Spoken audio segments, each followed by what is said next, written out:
Hello, everyone. Welcome back to Kirby and the Forgotten. I don't know. What's the name of this game again?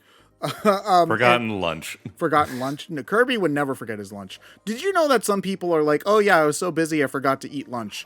Do you know that some people actually would do that? If I will never forget a meal ever. I will be like, "Yo, bro, I'm literally going to bust into your house and take some food. I'm starving." Well, the thing is, for most of us, we don't actually do enough during our day to use up the energy that we eat. Like we have a massive excess of calories in our day-to-day diets, coupled with a kind of regular deficiency in vitamins and minerals and things. So I refuse to believe that the modern diet is not healthy. I refuse to believe that. Well, it comes down to us just not doing as much physical work anymore as we used to. So, we don't need all the calories that we're eating, but we also have a greater understanding than we used to have of vitamins and minerals and their place in our health. So, we know how much of those things it would be healthy to have, and we rarely get that much of those things. Man, I can't wait for 2,000 years from now. No, it's more like 20,000 years from now, because that's how long evolution takes. For the super modern human to have a really long metabolism and gigantic long fingers for better typing on a computer. And then video game controllers are going to be fucking huge, and they'll be like, what? And they'll go back and look at ancient relics and look at the N64 controller and be like, what is this, a controller for ants? Zoolander still survives in the 22,000s, just so you know. It's the only surviving cinema from the modern era. Which, I mean, if you had to pick just one, it's not a bad choice. Wait, the early what? The early, I don't know. You said the early 2000s. That's the past. I meant to say the early 22,000s.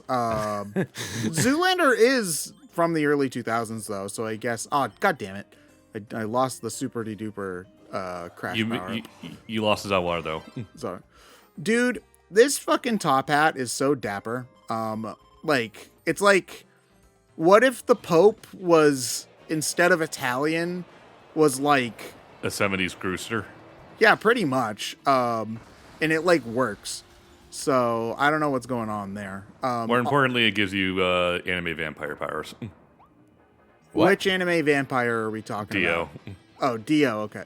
Dio's a vampire? Dio's a vampire. Oh, okay, listen, Really? JoJo is a lot weirder than I thought it was, and it looks pretty damn weird. I thought he was just a guy with time stop powers. He's that, too. Okay, I really need to actually watch that series one of these days, but it's one of those super long time investments. They just started Part 9 manga form. Yeah. Is JoJo that long? I was under the impression that it was... It's almost as old as Dragon Ball. I mean, it's one thing to ask someone to get invested in Detective Conan, because that shit is, so episodic that you can start anywhere and get the same amount out of it. But JoJo has an ongoing narrative, for fuck's sake. Okay, so I know it's old, but my understanding was that JoJo didn't get updated as frequently as, your Dragon Balls or your One Pieces. So there's, less overall stuff to watch. I mean, now, because the mangaka's older, but he's been doing this since the 80s. Oh, okay. All right. What does One Piece... why is that the only anime to get off on the, it's too long for people to get into thing? I mean, it is, but, nobody ever says, Dragon Ball's too long to get into, which it also is, but nobody says that. Dragon Ball isn't too long to get into. It's just bloated. They did it. If you watch Kai, the abridged version, they turned the Frieza fight into a whole season by itself. And I'm just What the fuck, guys? Just do more filler arcs. They did. Well, they did. All complained about Garlic Jr., no, all right? Look, here's the thing. The actual filler shit in Dragon Ball Z is great. It is excellent shit. It's actually pretty well paced. But the actual times where they took the main story and tried to stretch it out instead of filling the time with filler material, that's when the series get awful. Because That's why it's called Dragon Ball. yeah. I feel like there's, especially in the 2000s, there's just such a negative fan response to anything filler. Anything that wasn't in the original manga, people just hate seeing it. Because it's usually bad and made to fill time. That's because you get shit like Curry of Life. But like even in that example, which is Naruto, even in Naruto, there's a lot of really good filler too. So like it's kind of a Sonic Shitty Friends sort of argument where people are missing the point of what actually made a certain thing annoying and are just complaining about the entire thing, throwing the baby out. Kenshin goes to the circus. Yeah, it's throwing the baby out with the bathwater is what it is, because there's a lot of good filler in Naruto. I mean, yeah, you get some really limp dick stuff, but you also get episodes that, you know, develop Hinata's underutilized character. You get episodes that give Anko a character. You have that really good episode during the Infinite Tsukuyomi Illusion World arc, where Ten gets a whole episode to herself, and it looks like it looks like she'll almost get out of the illusion before it finally traps her in the end. And I think it was a 2-parter even, and that was good shit. But like, it's like the only time Ten gets a character. Otherwise, she's just the third member of Team 8. And, Yeah, I mean, that's just, like, I just always appreciate when, like, manga and anime like that actually use their goddamn cast. That's something that I appreciated of what I read of One Punch, was that Saitama's not in it very much, which is good, because the cast is very well done. And if he was in there more, it would just end immediately. Yeah. But, like, aside from homophobic Prisoner Man, like, the cast in One Punch Man is very, very well done. And so the fact that, like, pretty much everybody gets spotlight fairly evenly and cool scenes and whatnot was something I really enjoyed. That was something about the bit of Fairy Tail that I watched as well, was that pretty much everybody on the team, aside from Lucy, did stuff. And Lucy's gotten to do more stuff in more recent times. Okay, that's good. Because, like, my least favorite thing is, and you really see this in stuff like Yu-Gi-Oh! And Yu-Gi-Oh! GX, where nobody but Yugi or Jaden, I don't remember his Japanese name, Sumi, ever, like, does anything.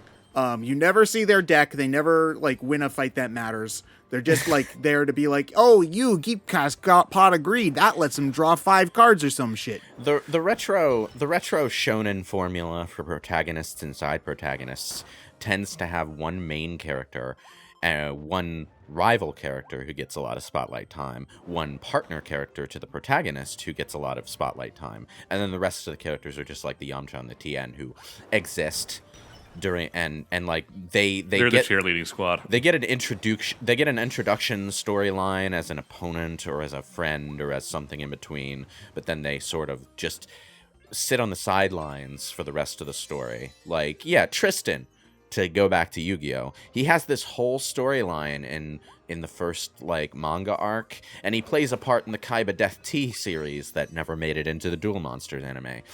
And then Duelist Kingdom happens, and he sort of just exists for the rest of the manga. Yeah, he's just there to be comic relief. Even though they also already have Joey as the comic relief useless character. Well, Joey is the partner character. He's basically the Piccolo. Like Kaiba's the Vegeta, but Joey is the Piccolo. Like, he gets to fight, he gets episodes dedicated to him fighting, but he never quite wins. Like, he's the guy who almost beats Merrick. I stress almost, because even though he technically won the card game, he had to pass out at the last second, and that counts as a defeat for some reason. Yeah, but I mean, like, even Dragon Ball, which is, you know, especially in the later seasons, the Goku show, like, even Dragon Ball does a good job of having its other characters do stuff in the earlier seasons. Like, I'm old enough to remember when Piccolo was called the TN.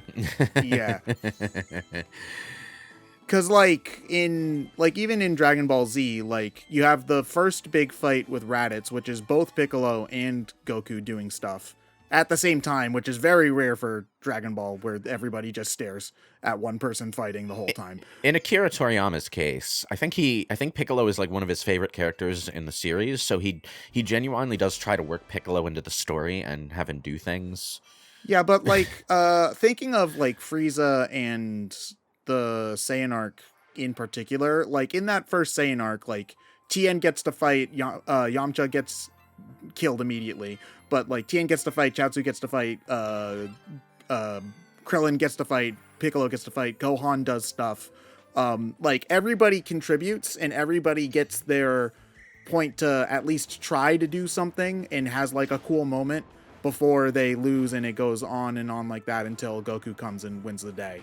And it's fairly similar in terms of the Frieza arc as well, where like it's more fillery, but even Bulma gets to do shit in the Frieza arc.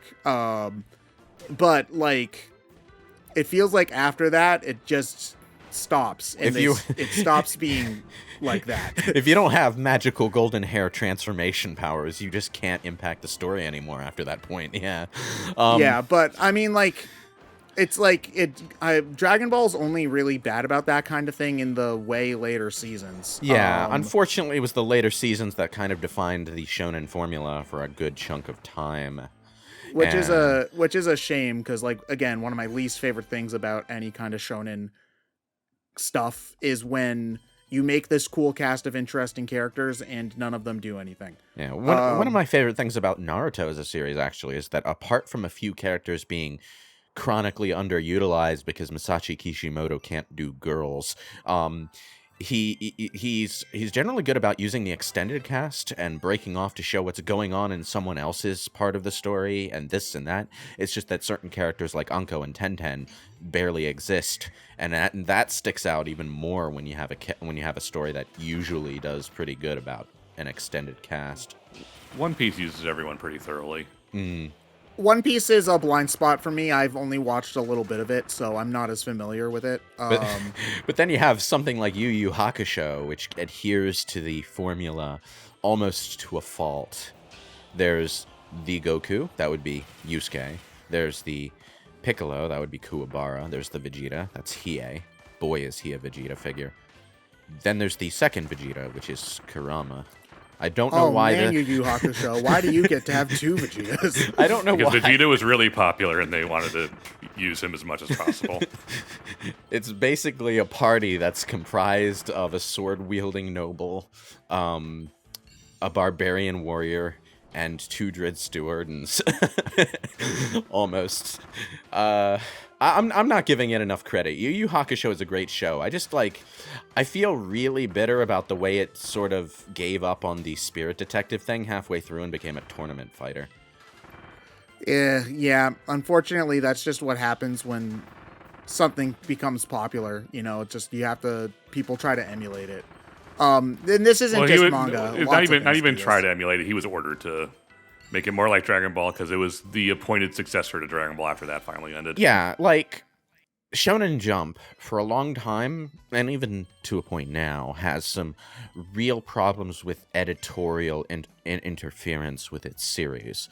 So unless you're like really goddamn lucky, like Death Note was, and even that was sort of curated a bit by editorial oversight. Unless you're really goddamn lucky like Death Note was, you can't really be all that original, and unless you get to be that one rare obscure success within the Shonen Jump catalog that they didn't really think would be successful, and so didn't pay too much editorial attention to it, you know. That does happen. Yeah, they're doing a bit better about it these days if you read the stuff that's currently coming out on like the manga apps. Yeah. Well, part of the reason they're doing better these days is because they're a little bit more conscious of their overseas market, which has different tastes, and so they understand better now the value of variety in their tropes. But back then, they really leaned into the same trope set for almost everything, and It also helps that manga is more popular now than it's ever been. in that like manga is doing better than Western comics by a substantial margin. Yeah. Where I think it's really only the most hardcore comics nerds that are buying paper comics in any form, be it floppy or like paperback volumes or anything like that. I would if they weren't so damn expensive. I know, right? That's the big thing. A volume of manga is still only like $8 or $9 for most of them. Yeah, And I mean, we don't really do black and white comics in the West anymore, do we? Not really. They tried it. They tried in the '80s, and then it didn't catch on. Yeah. Like the funnies are still like around. Like there's Bone's excellent. But there is a color version of that anyway. But like they're not doing things like the original Teenage Mutant Ninja Turtles comic was black and white at first. They colorized it eventually, but it was black and white at first. Daredevil, wasn't the Frank Miller Daredevil also black and white? I don't think it was. It has. I think Frank Miller's like big thing was he's not the artist, but a lot of his stuff ended up being black and white. I believe Sin City was black and white. Sin City was black and white with some red, I think. He's just very low color palette in general. Because Dark Knight Returns isn't very colorful. But like American comics, even the kind of pulpy, cartoony stuff like Archie or the very early Sonic comics are generally made in color because that's what we expect in our art. But that's an extra expensive step in the whole comic making process, and as a result, our comics are more expensive to make. We can't sell them for quite as cheap. But that also means fewer pages per chapter, fewer chapters per month. If you've ever followed any webcomics where they like started in black and white and then shifted to color, you've almost certainly noticed that the update schedule has become far less consistent as soon as the artists tried to switch into color. Yep. Because it's so much, coloring stuff is so much work, and it's extremely thankless work. It's not as well. It's not just that it's a lot of work. It's also a lot of work that you have to do after you've completed the other work. So it's a time-consuming step, yeah, but it's also a time-consuming step that cannot overlap with most of the other work. So yeah, it's like, you know, it's like a lot of what's holding the comics industry in the West back is that the expectations of what comics in the West have to be all the time are just a lot more restrictive. And, you know, I feel like if American comics could step into a position where they could mix it up between the really time-consuming colored stuff and the not-so-time-consuming black and white stuff, it would work. But I don't think we'll ever be able to do that because since we put so much emphasis on color comics in our market, we're constantly in this mode where even the few black and white comics that we get, we expect them to be colored at some point. So there's going to be a large number of people who just wait for the color version. Scott Pilgrim, anyone?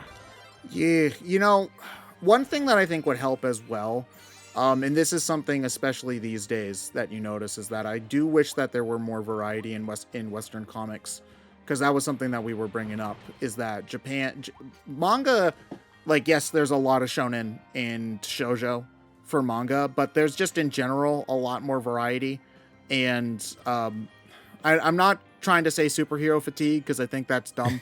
But with that said, comic books are in the West associated pretty much exclusively with superhero movies, you know.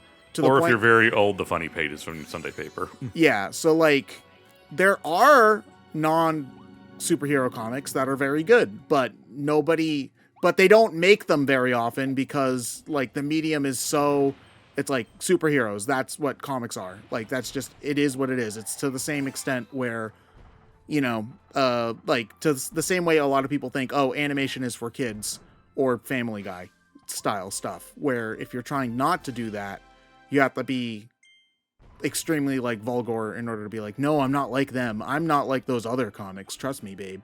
Yeah, I don't know. I just also, you know, would like it if like Marvel and DC would just like get their head out of their ass and just make their stuff cheaper, but that's never going to happen.